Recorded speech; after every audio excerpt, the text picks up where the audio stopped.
इसमें ये हो रहा था, ये जो सीट जीते निज़ामाबाद, कामारेड्डी, आरमूर, सिरपुर, आदिलाबाद, निर्मल, मदोल, ये सीटें बीजेपी जीतने की वजह यह है कि वहाँ की मुकामी मुस्लिम क़यादत जो है बीआरएस की तायद की।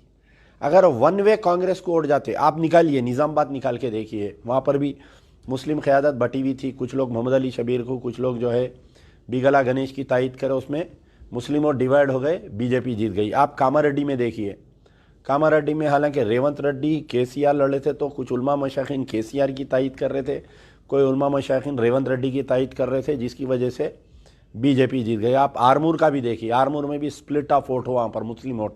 आप सिरपुर का देखिए, आप आदिलाबाद का देखिए, आदिलाबाद का तो एक हंगामा था, रोज़ एक बयान आ रहा था मुस्लिम कायदीन का। कोई टीआरएस के फेवर में बयान दे रहे थे, वहाँ पर जो सिटिंग मिनिस्टर थे, कोई जो है कांग्रेस के कैंडिडेट के फेवर में बयान दे रहे थे।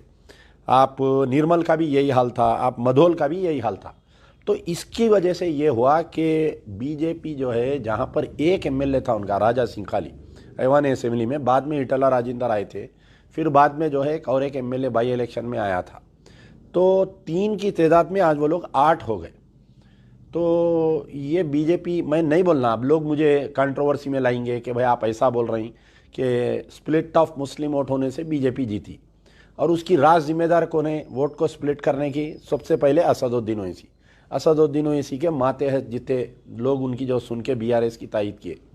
भाई आप कैसा कर सकते बताइए? आपके 9 मसाजिद को एक शख्स, अब आप देखिए कि जब इनको केटीआर, सीएम केसीआर साहब का तो छोड़ दीजिए, केटीआर पिछले 9 साल में कभी कोई मुस्लिम इशू पे बात नहीं करे, कभी कोई मुस्लिम इशू पे ट्वीट नहीं करे, मुस्लिम वोट को लाइट लिए। मैं कई बार केटीआर साहब को समझाने की कोशिश करा, देखो साहब, कांग्रेस जब तक पावर में थी, MIM was a part and parcel of Congress, और एमआईएम क्या करती, कांग्रेस के साथ देके, जो भी पावर में हुकूमत में रहते साथ देते, उन्होंने अपने नाजायज़ कामा करते। सबसे पहले उनके मुखालिफिन पे केसेस बुक कराते, पुलिस का जुल्म कराते, फिर उसके बाद में जो लैंड ग्रैबिंग करते, जो वक्फ की इजाज़तों को तबाह करते ये लोग, इनके लैंड ग्रैबर्स, उसके ऊपर कोई इंक्वायरी नहीं होने देते। राजशेखर रेड्डी, रोशैया और किरण कुमार रेड्डी, राजशेखर रेड्डी के खास आदमी थे केवीपी रामचंद्र राव। असदुद्दीन ओवैसी दिन बोले तो उन्होंने दिन बोलते थे, इन्हों रात बोले तो उन्होंने रात बोलते थे। तो 2004 से लेके 2014 तक जो 10 साल का अरसा था कांग्रेस का जो इख्तिदार चला, मजलिस Ittehadul Muslimeen during the Congress period अपने पॉलिटिकल अपोनेंट्स को क्रश कर दिया लोग, क्रश बिल्कुल। हमारे ऊपर तो ये हालत थी कि एक एक भाइयों के ऊपर 10-10 केसा, सियासत वालों को परेशान करे, उनको परेशान करे, इनको परेशान करे, मुखालिफिन के मर्डरा कर दिए, तो कांग्रेस खामोश रहती थी। साथ में मजलिस इत्तेहादुल मुस्लिमीन वाले ये किए, कांग्रेस का साथ देते हुए ओल्ड सिटी के जो 7-8 सीटों पे है कांग्रेस के वर्करों को भी मार दिए वो लोग। कांग्रेस का कोई भी मुस्लिम कायदीन, यानी कांग्रेस में जो अक़लियती कायदीन थे, अगर उनको कुछ होने का है राजशेखर रेड्डी से या जो भी सीएम है या पीसीसी सदर है, तो एमआईएम से, दारुसलाम से क्लियरेंस लाना पड़ता था। मुझे अच्छा याद है, हमारे मैं नाम भूल रहा हूँ, नूर खां बाजार के कांग्रेस के एक सीनियर लीडर थे बेचारे, उनको बहुत दिन से कोशिश कर रहे थे उन्होंने चेयरमैनशिप के वास्ते, तो उनको चेयरमैनशिप इसलिए नहीं दिए कि मजलिस इत्तेहादुल मुस्लिमीन मुखालिफत कर रही है बल्कि। तो आखिर में कांग्रेस से क्या हुआ, जैसा ही कांग्रेस डूबती किश्ती है बल्कि मालूम हुई, ये लोग क्या करे, वो मंदिर का हिस्सा निकाल के मजलिस वाले जो है कूद गए किश्ती में से।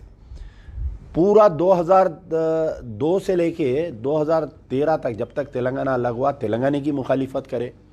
जैसा ही बीआरएस पार्टी पावर में आई, जिस दिन अभी उन्होंने चीफ मिनिस्टर नहीं बने, अकबरुद्दीन ओवैसी के घर में मीटिंग हुई, केटीआर, नैना नरसिम्हा रेड्डी और आपके वो निज़ामाबाद के कोई, अब जो बाद में पोचाराम स्पीकर बने थे उन्होंने, बहरहाल एक 8-9 एमएलए जो है अकबरुद्दीन ओवैसी के घर में मीटिंग लेके ये सोचे कि आप और हम मिलकर, अरे केसीआर से हम सवाल कर रहे थे, केटीआर से हम सवाल कर रहे थे कि भाई 12 साल इन्हों आपकी तेलंगाना की मुखालिफत करे, कछुए की नाक बोले, क्या क्या नहीं बोले, जलसों में गालियां दिए, आप कैसा उनके गोद में बैठ जाते, आप उनको कैसा गोद में बिठा लेते। मैं 12 केटीआर को मैसेज करता था, जो गलती कांग्रेस की वो गलती आप कर रही। कांग्रेस अपने पूरे कैडर को मार दी, कांग्रेस के जो अक़लियती कायदीन को मार दी, मजलिस की दोस्ती में मोहब्बत में, वो काम आप कर रही, और वैसे ही छुआ, आप देख लीजिए। तो बहरहाल जो बीआरएस पार्टी जो इख्तिदार से हारी, उसकी मेन वजह कोई बोले या ना बोले, उसकी मेन वजह है मजलिस इत्तेहादुल मुस्लिमीन। इससे दो चीज़ है, एक तो एमआईएम वाले क्या किए, जो टीआरएस में अक़लियती सेल था, अब आप बताइए कि पूरे स्टेट में मजलिस इत्तेहादुल मुस्लिमीन असदुद्दीन ओवैसी जो है बीआरएस की तायद कर रही, लेकिन बोधन में आमिर शकील जहाँ पर एक मुस्लिम एमएलए है, वहाँ की मजलिस का कैडर जो है उनके खिलाफ में काम करा, वहाँ पर कांग्रेस का काम कर रहे थे। आपके जो भैंसे के सदर है जो जाबिर अहमद है, पूरे जगह जो है बीआरएस की तायद हो रही, लेकिन उनके भैंसे के सदर साहब जो है कांग्रेस की तायद कर रहे हैं। ये पॉलिसी समझ में नहीं आई थी ये। तो बहरहाल मेरा बोलने का मतलब ये है कि जो बीआरएस तबाह हुई, ताराज हुई, उसमें एक मेन वजह यह है इन्हों मस्जिदां शहीद करे, ये समझे। और मैं बारहा बोल रहा था, गौर करिए, आप मेरे ट्विटर निकाल के देखिए, पहला जब मस्जिदां शहीद करे थे, यानी फर्स्ट जो एनकाउंटर हुए थे मुसलमान बच्चों के आलेर में, चंचलगुड़ा हाई स्कूल में तकरीर में मैं बोला था कि इसके पैंट में खाकी चड्डी है बोल के, मेरी स्पीच निकाल के देखिए। यानी हम दूरअंदेश है, हमको जो है समझ बूझ है, लेकिन असदुद्दीन ओवैसी को समझ बूझ नहीं थी कि केसीआर को उन्हों पहचानने में देर कर दिए और केसीआर इनको पहचानने में देर कर दिए। अब थोड़े दिन के बाद में